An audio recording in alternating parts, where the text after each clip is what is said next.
قبل بداية الحرب يتهم الأوكرانيين بأنهم لو قاموا بالتفاوض مع الروسيين لما كانت هذه الحرب.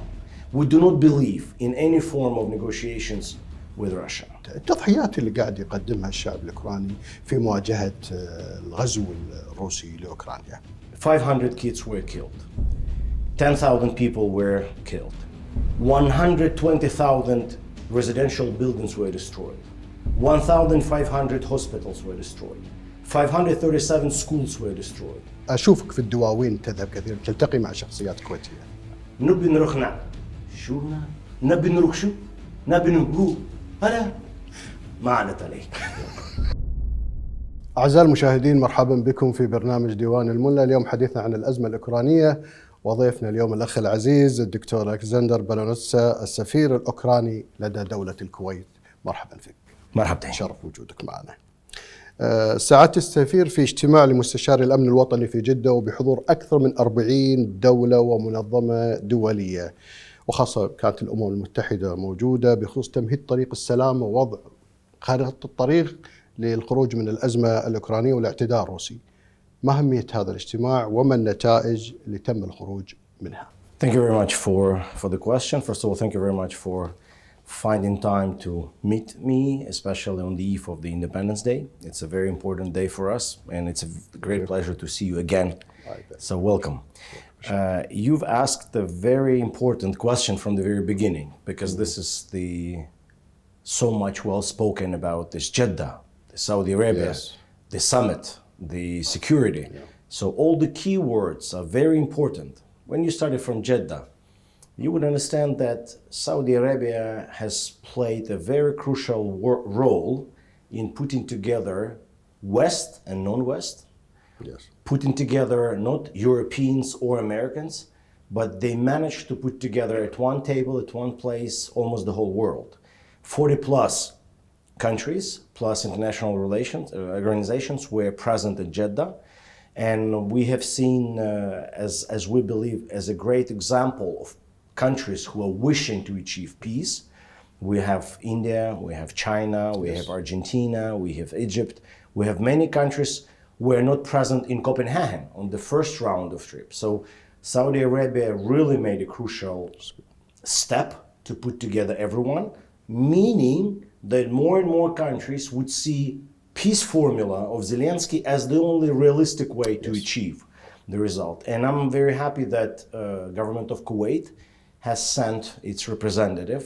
It was Deputy Defense Minister who was there in Jeddah and who also participated, proving that Kuwait also thinks about the necessity to get to the peace formula of Vladimir Zelensky. سؤالي الثاني، حدثنا عن الدعم الدولي وخاصة من الولايات المتحدة الأمريكية وأوروبا لدعم القضية الأوكرانية، هل ما زالت مستمرة؟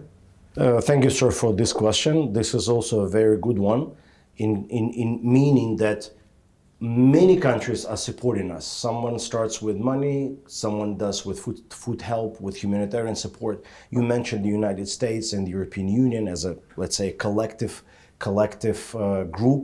The European Union has supported a package which is called Plus package, which estimates around 18 billion euros, which would be directed, and they've given us recently the sixth tranche of 1.5 billion euros that would be directed for the wages and social payments and functioning of the public institute, which would allow us to prepare ourselves for winter.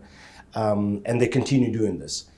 In regards of the United States, if I'm not mistaken, the number is up to $44.5 billion, which they have invested since last February. And they have invested into the security guarantees, into the training, into the equipment to guarantee the territorial sovereignty and interoperability with the NATO standards. So they're really doing a great job, and we're very thankful for them. Not only because they're given this as a gesture of a friendly nation, but they understand why do we need it.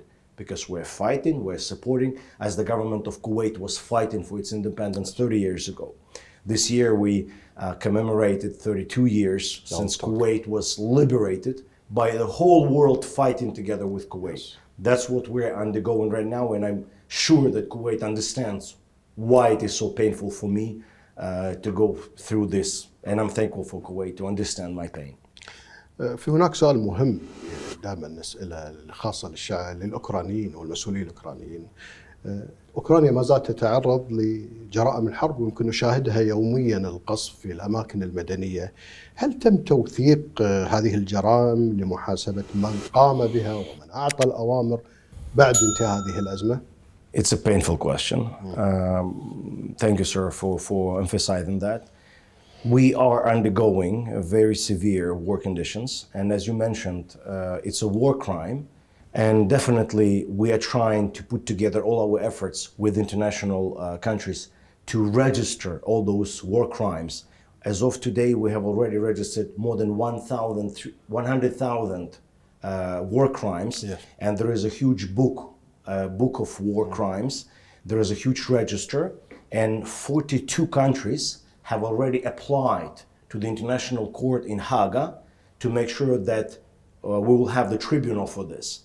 And as soon as the tribunal will accept this against Russia, then everyone who violated the law, who was the doer of the criminals, of the war criminals, can be arrested in any country of these 42. So we do keep the register.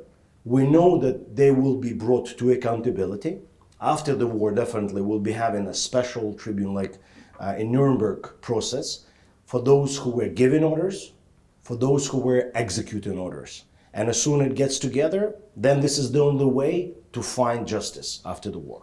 على الرغم من اتهام بوتين إلا أن بوتين الرئيس الروسي يسافر لبعض الدول وبعض الدول لا تلتزم بالقرار الدولي الخاصة في موضوع الإرهاب. Thank you, sir, for asking that question, because not everyone is brave enough to ask that question. So thank you very much for this. You understand that Saddam Hussein was doing exactly the same as Vladimir Putin is doing right now. Saddam Hussein was providing the same propaganda as Vladimir Putin does. So there is no joke that the Hague court already acknowledged him as the wanted person because they want him to trial. We believe that if after the war we conclude a point where Ukraine celebrates its victory, because this is the only way we see it, then Vladimir Putin is subject to criminal liability. Now, whether he will be facing the court, we don't know, because Russia is a country where you would not see the international law being applied. They believe that their internal law is much higher than any international standards. But we still believe that the fact that he is already acknowledged as the criminal, a war criminal, allows us to say to everyone that if you continue talking to Putin, you are continue talking to a war criminal, to a terrorist in a way. So for us, that decision to acknowledge him, to accuse him, to get him a verdict that he is a terrorist accused person, that's already the first step to bring him to trial, I believe. And if Saddam Hussein would have the chance, he would also be brought to trial, and Kuwait would be the one to punish him for this. قبل بداية الحرب يتهم الأوكرانيين بأنهم لو قاموا بالتفاوض مع الروسي لما كانت هذه الحرب. شنو تعليقك؟ If we analyze the behavior of the Russia territory for the last 200 years, you would see more than 25 conflicts which they created. Before those conflicts, there were some of the attempts to get negotiations, but they always fail. Why? Because the Russia exercises their power of force over them. One of the German military leaders, Bismarck, and the prime minister, he would say that we would not even honor the paper of the agreement if it is signed with Russia, because they would violate the agreement. We do not believe that even if we had the conversation, there would be no war. Yeah. If you remember 2014, when Crimea was illegally annexed, Constitution of Ukraine would not have any NATO aspirations. So we were neutral, and still it would allow him to try to get Crimea back. If the West and I assume the West, all collective West, would not tolerate that, we would not have a war.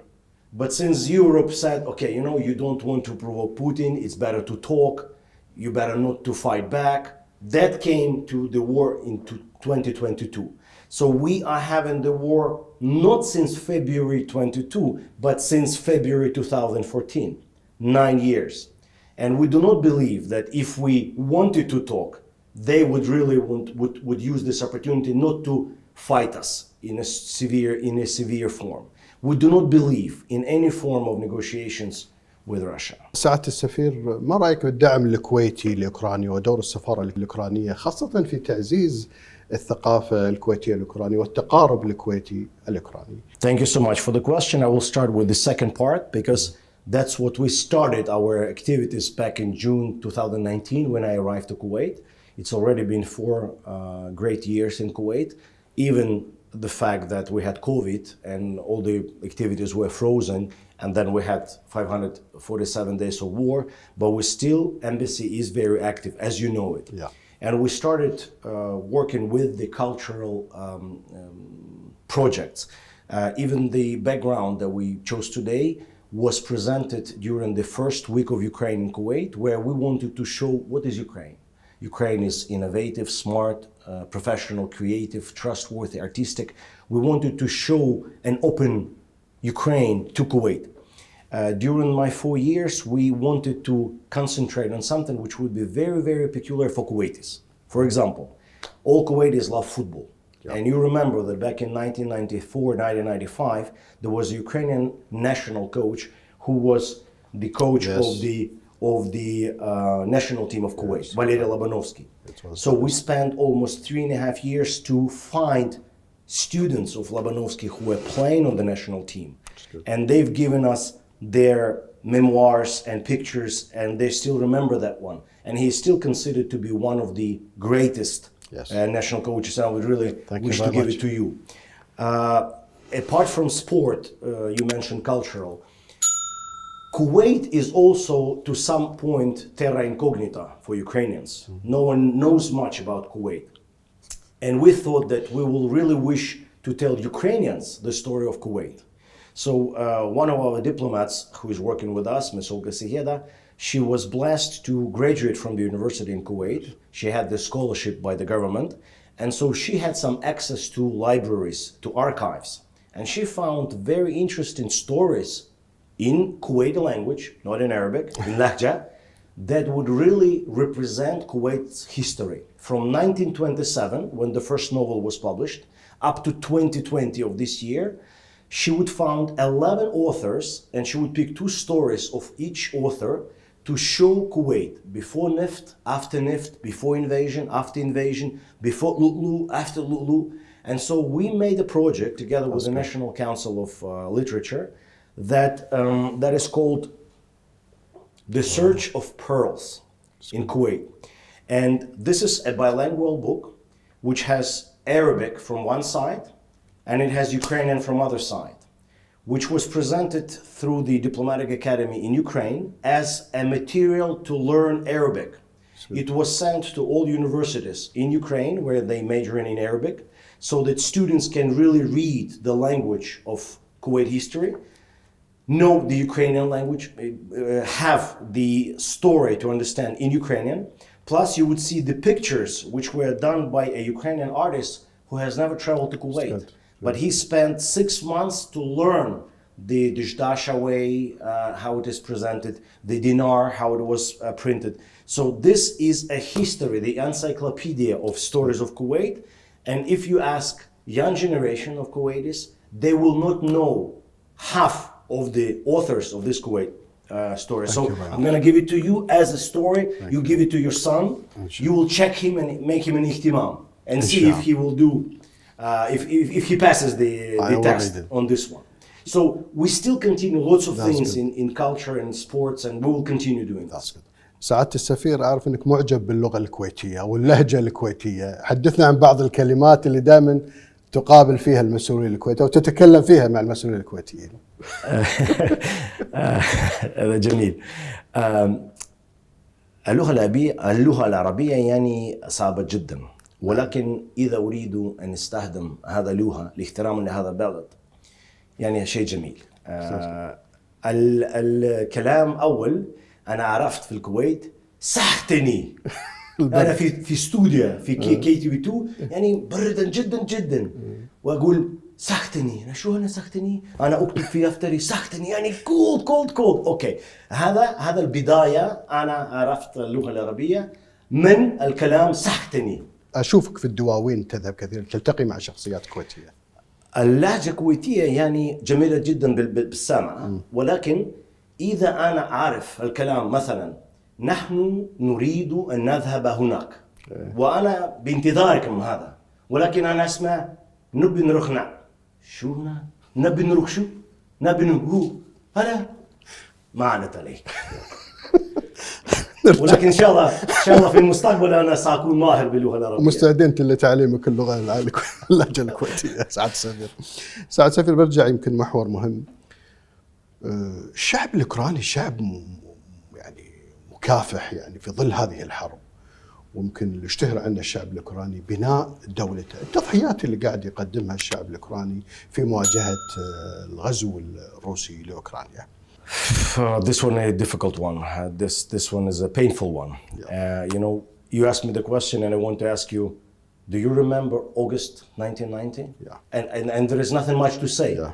But I apologize for giving you some numbers, which is always difficult to accept. But just to hear the numbers, that 500 kids were killed, 10,000 people were killed, 120,000 residential buildings were destroyed, 1,500 hospitals were destroyed, 537 schools were destroyed, 1,000 dolphins vanished, thousands of species vanished because of the ecocide. 30% of the territory of Ukraine has been mined, and it will require years and years of clearance. Yeah. You will see lots of videos where a prisoner of war, by only uttering the words للمجد للأوكرانيا, and he's in shot immediately. Yes. This is the sacrifice that people would not be stopped by anything but to fight for the country. In Kuwait, you have a very nice example, which again, not many Kuwaitis remember, the Masila group. Mm-hmm. There was a very special group of Kuwaitis who were protecting one residential building against huge and humongous-sized troops of Iraqis. There were 12 of them, and they were fighting like tigers inside. And they almost all were killed and covered under the debris. But they were given an example of how the fight should be. That's what we're doing in Ukraine. We are fighting to preserve our ethnical identity, to have our professional pride, honor, to have our right to live. And today we are commemorating the International Day of Memory and Commemoration of the victims of the terrorism attacks. I believe we deserve from many governments in the world a word of support, but saying, guys, be stronger, stay stronger. That's what the whole world was telling Kuwait in August 1990. Guys, you're small, but you have a big heart. You have to stand, and we'll help you. So that's what we're doing now. We are standing strong together. Kuwait has launched humanitarian support for Ukraine last year by sending 2 planes of humanitarian support. This year, we're expecting the generators that will come. We will definitely ask Kuwait to provide us more support because, as you know, Vladimir Zelensky met Sheikh Mishal in Jeddah in May, and it was a very nice meeting where we believe that we still have a chance of getting more humanitarian support. So Kuwait knows what Black Thursday is. We know what Black Thursday and Black 547 Thursdays mean. We will continue to fight, and we will celebrate our victory together in Crimea. سعادة السفير، السؤال الأخير، الكلمة الأخيرة التي تود التحدث فيها بخصوص اقتراب ذكرى السنوية 32 لاستقلال أوكرانيا. الآن ودنا نسمع كلمة وهي موجهة إلى العالم. Stand with Ukraine. Ukraine is not just a country. Ukraine is history. Ukraine is pride. Ukraine is dignity. Ukraine is exclusive. Ukraine will prove that they have the right not only to preserve their identity, but to be the guarantor of the food security, of the international security, of the international law provisions. Ukraine has been and Ukraine will be strong, powerful, independent, and united. Thank you very much for Kuwait for supporting us in this. سعادة السفير، شكرا لك على هذا اللقاء، وإن شاء الله يكون اللقاء القادم للاحتفال بانتصار أوكرانيا وخروج القوات. شكرا جزيلا على المساعدة، على وقتكم أيضا. مشكور. يشرفنا. مشكور. أعزائي المشاهدين، وصلنا لنهاية برنامج ديوان الملا. مع السلامة.